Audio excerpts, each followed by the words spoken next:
Story Guy back again as we continue on chapter 30 with part 2. And you may have noticed a little bit different music at the beginning, and you'll hear it at the end. Last time when I did part 1 and then again now. Well, that's what I call Teresa's theme, and we'll be hearing it for a while. Now you may wonder, well, wait a minute, now we heard the other music, but then what about when Nursite started telling his story a little earlier? Well, you know, the story guy sometimes gets caught not quite prepared, and later I realized, oh, I should have done different music. Well, we'll fix that for the next time when we get back to Nursite. Right now, though, let's continue, because I stopped you right there in mid-breath the last time. So let's pick it up as Teresa has gone up to the Il Serrohe, where the Sorais live in their village, and she's challenged them on the cause of this plague that's spreading about the valle. And of course, this is years before, generations before the time of Don and Nursite when he's being told this story. And the chief Deadeye and the chief priest do not take kindly to these accusations that they're the cause of this problem due to some kind of cheese that they have sold to the Vai people. And so right at the point where the chief finally has enough of this and he orders the capture of Teresa and some nearby Vai people, because there's a whole crowd of them that went up, that's where we're going to pick it up. And right at that point, a number of the Vai people are escaping the grasp of the Sorai warriors. The rest started screaming and yelling while stampeding back down the narrow trail, escaping only the grasp of Sorai hands, but also their jeering bells. "Let them go," the chief shouted. "We'll make our point with only the tall one and the more saleable ones of her companion." Teresa and the other captives were quickly bound with leather ropes and drug off to empty crates that conveniently waited at the edge of the village. Teresa did not fight back, but she managed to keep her feet under her and finally stopped the warriors from dragging her past Deadeye. "Wait! What will you accomplish by selling me as a slave? Don't you realize you'll lose trade with the Valle and start a war over this? I'm not worth it, and neither's your stupid pride. You know I'm not lying when I say you can trust me. You just want to show your people you can't be fooled. You're afraid to take a risk with me." "Afraid?" the chief roared. "Afraid? The only fear I know about is when I see it in the faces of the Valle people as they see us coming. Fear has no place among the Sorais." "Then you are fools, all of you. If you fear nothing, then you'll be destroyed by the first thing that comes along that's stronger and smarter than you." "It hasn't happened yet, and you're certainly no stronger or smarter. Otherwise, I would be your prisoner." Ha ha ha! The warriors on either side of Teresa redoubled their efforts, pulling her into a cage by herself, while the others were put in 15 cages by 2s and 3s, separating the men from the women. The cages were then carried to the central plaza of the village and pushed together in 2 concentric rings. Warriors were stationed around them, while the Sorais went on about their business. Night came slowly on the Il Serrohe mesa. Teresa's cage was purposely placed in the outer ring with space all around it that exceeded the reach of her long arms. Guards kept a particularly sharp eye on her. However, they made a costly error. They failed to search her before they wrapped on the tough rawhide strips that secured her cage.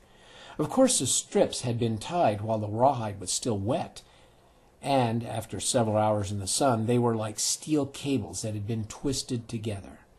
The Sorais did not realize a curandera must gather all sorts of herbs, plants, even tree bark to make her potions.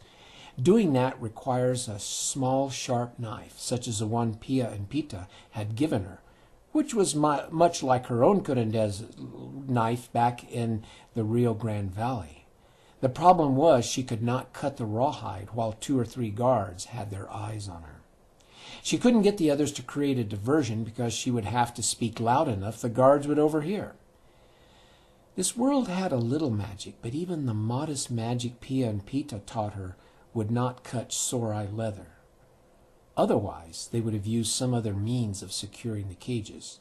But she tried a Perrault chant used for starting incense to burn without normal techniques. As she softly repeated her chant, she could see a bit of smoke escaping between the layers of rawhide, but little more. After a while, one of the guards came near and smelled the air with great showmanship, ringing his bells loudly. Seems like the curandera thinks her feeble chants can burn Serrohe rawhide. The guards started laughing, and the stench of their breath was enough to cause Teresa to reluctantly give up her chant. She was very upset with thoughts that she would not return to her own valley at the end of the day, as she always had before. We do not understand why, but it was a great concern for her. She meditated for a long time and, probably out of exhaustion, finally slept, hoping that would allow her to think more clearly the next day. The day passed with excruciating slowness as the sun baked the captives from one angle then another. The cages were designed with hardwood poles for bars, slanting it in to support the small roof that never provided sufficient shade for the bodies of the captives, no matter how they positioned themselves. They were not allowed a serious sunburn because that might affect their trading value, but neither were they spared the pain from awkward positions and moderate sunburn either. The next night was greeted with relief by the captives. All that day, Teresa hadn't come up with a way that she could put her knife to use. It had to be good, because there would only be one chance. If she were sold into slavery and taken to the far west, she might never get to the path to return to her own valley. She would die in this unknown place. The moon was in its last quarter, leaving the night with deep shadows of absolute darkness. Teresa sat awake, trying to think of something to do, when, from the pits of dark, she glimpsed the flash of fleeting grayness. She sensed it to her left. Looking that direction, she saw only the narrow passageway through which the cages had been brought the day before.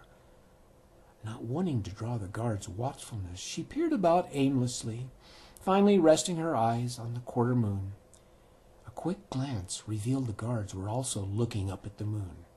She stole another glance to the left. There it was, another flash of grayness. This time she recognized the shape of two slender figures which were swallowed quickly in the shadows along the boarded-up huts along the plaza. Pia and Pita! They moved unlike people, or was it only a trick of the moonlight? Never mind. She could not waste this opportunity by musing about the stealthful grace of her sisters of Peralta. They would provide the diversion. Yes, yes! Teresa heard Pita's voice in her head. They knew her plan without the need for Teresa to review it consciously. Acting as if warming her hands, Teresa reached into the folds under her waistband and found the little leather scabbard. Unhooking the thong securing her knife, she slid it out carefully, concealing it in the palm of her hand. At that moment, a high-pitched screech tore the silence of night into fragments. What sounded like a fight broke out behind the guards who were watching her. The violence of the encounter caused dirt and fur to fly in a boiling torrent of long-bodied shadows that crashed into those very guards. Since Serrohe warriors were leery of being caught in the midst of a berserk confrontation, they scattered in a chorus of frantic bells while turning their attention to the fight. Teresa looked behind her and saw the other guards in the ring coming around both sides to investigate the commotion. Not knowing how long Pia and Pita could keep up their feigned fight and how long the Serrohes would be distracted, she began sawing the rawhide on her cage with all the strength that she could muster. Soon she cut through enough cords that she could be out of their grasp in moments. But this wasn't the time for it, as she was still surrounded by Serrohe warriors, distracted, or not, by a violent fight. The torrent of fury subsided as quickly as it had started, and two gray forms scurried away into the black holes of the night. The guards laughed nervously, exchanged a few uncharacteristic remarks of a light-hearted manner, and returned to their posts. They had no idea what just happened, but they weren't about to admit it, especially to each other.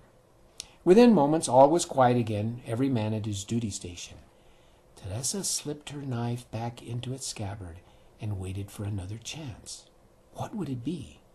She pretended to sleep, but the night wore on so long that in her exhaustion she did, at last, drop off. Then, out of the depths of a dreamless sleep, she was awakened by the sounds of sore eyes shouting in the distance. "Invaders! Invaders!" they cried. "Arm yourselves for an invasion!" And I'm going to do it to you again. We'll continue with part 3 the next time. So don't hold your breath. You might turn blue, because I want you to hear how this ends chapter 30 the next time. Bye.